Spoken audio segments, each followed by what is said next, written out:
আসসালামু আলাইকুম, কেমন আছেন সবাই? যে যেখানে আছেন আশা করি আল্লাহর মধ্যে ভালো আছেন, সুস্থ আছেন। তো আবারও চলে আসলাম আরও একটি নতুন ব্লগ নিয়ে।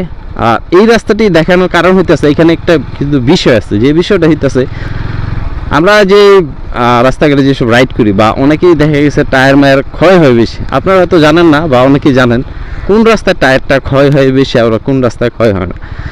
এটা একেবারে একটা সোজা বিষয়, সোজা সবটা মানে ঝামেলা কম বিষয়। যেটা হইতেছে আমরা যখন এই রাস্তাটা রাইড করবেন, এই যে মাটির রাস্তায়, আপনার টায়ারটা খুবই কম ক্ষয় হইব। কারণ হইতেছে এইখানে কোনো কি বলে পাথর টাথর কিছু নেই। আর আপনি যদি পিচ ডালায় রাইড করেন তাহলে আপনার টায়ারটা কিন্তু বেশি ক্ষয় হইব। এই হচ্ছে এই মাটির রাস্তার সাথে আর পাকা রাস্তার সাথে অনেকটা ডিফারেন্স, পার্থক্য থাকে।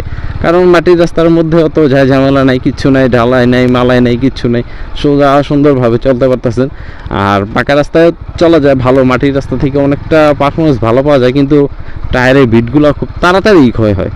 এই জিনিসগুলো আসলে আমি নেটে দেখলাম, কারণ মাটির রাস্তায় তো অত ঝামেলা টামেলা নাই যেটা বললাম, আর পাকা রাস্তায়ও ঝামেলা নাই, কিন্তু বিটটা ক্ষয় হয়ে যায় বেশি।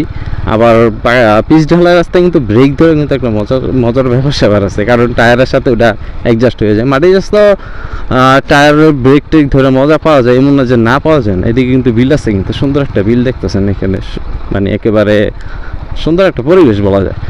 তো আসলে আমরা যতটুকু জানি বা আমি যতটুকু এটা নিয়ে আর কি দেখলাম, যে আসলে আমাদের যে টায়ারগুলো আছে এটা ভিট খুব দ্রুত ক্ষয় হওয়ার কারণ হইতেছে এইটাই, যে আমরা যে পিচ ঢালাই রাস্তায় চালাই তখন একটু ক্ষয়টা বেশি হয়। কারণ ওই যে ঘেঁষায় ঘেঁষায় অনেক কিছু ক্ষয় হয়ে যায়, এমনকি জুতার তলি সহ কিন্তু অনেক সময় ক্ষয়টাই হয়ে যায় বেশিরভাগইটা যদি আমরা পিচ ঢালাই রাস্তায় রাইড করি। আর মাটির রাস্তা তো মাটির রাস্তা, মাটি তো মাটি।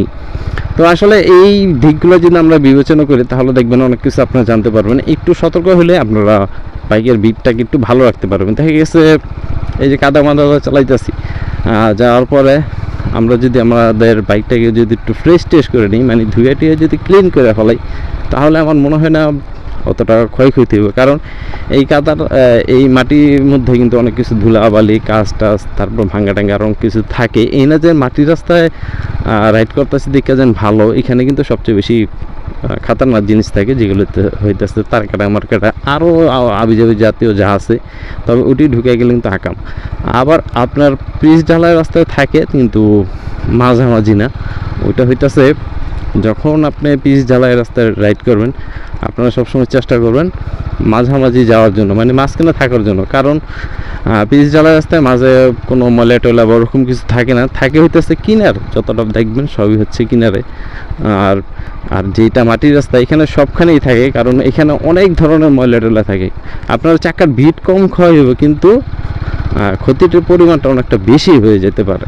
তো সব সময় আপনারা দেখে শুনে রাইড করবেন। আর টায়ারের ক্ষেত্রে যেটা বলছিলাম গত ব্লগে, আপনারা দেখে শুনে একটা মন মতো টায়ার নিতে পারেন, যেটা কোম্পানি থেকে সাজেস্ট করে ওটাই বেস্ট। সামনে থেকে গাড়ি ঘুরে যদি পারেন আপনারা চাকার মধ্যে জেলটা ইউজ করতে পারেন, কারণ বর্তমান অনুযায়ী জেলটা অনেকটাই ভালো। সামনের তো ওরকম কোনো যাওয়ার ওয়ে দেখতেছি না, এদিক থেকে ঘুরাইতে হবে আমার। খুবই ভয়ঙ্কর রাস্তাটা ঢুকে গেছি গা। আসলে চিন্তা করলাম একটু অন্যরকম ব্লগ নেই, কিন্তু ব্লগ করতে গিয়ে নিজেই আনব্লগ হয়ে যেতেছি গা। এমনিতেই তো চাক্কার অবস্থা খারাপ, এর ভিতরে আবার প্লেন রাস্তাতে ঢুকছি। তো যাই হোক, আপনারা হচ্ছে বলে চাকার জেলটাও কিন্তু ব্যবহার করতে পারেন। এদিকে দেখেন ভিউটা কত সুন্দর, একেবারে বলা যায় একটি ঠান্ডা মান্ডা পরিবেশ, গরম কিছুই নেই, একেবারে ঠান্ডা মান্ডা পরিবেশ। তো এই জায়গাটা ব্লগটা করতে আমার খুবই ভালো লাগতেছে, কারণ আগে ওরকম আসা হয় নাই, হয়তো এই জায়গাটায় আসা হয়েছে কিন্তু বাট ব্লগ করা হয়নি, খুবই চিপে চাপা রাস্তা। তো আমি জাস্ট খালি আপনাদের একটু আইডিয়া দিলাম যে আসলে আমাদের ভিড়টা যে ক্ষয় হয় তা কোন রাস্তায় বেশি হয়, কোন রাস্তায় কম হয়।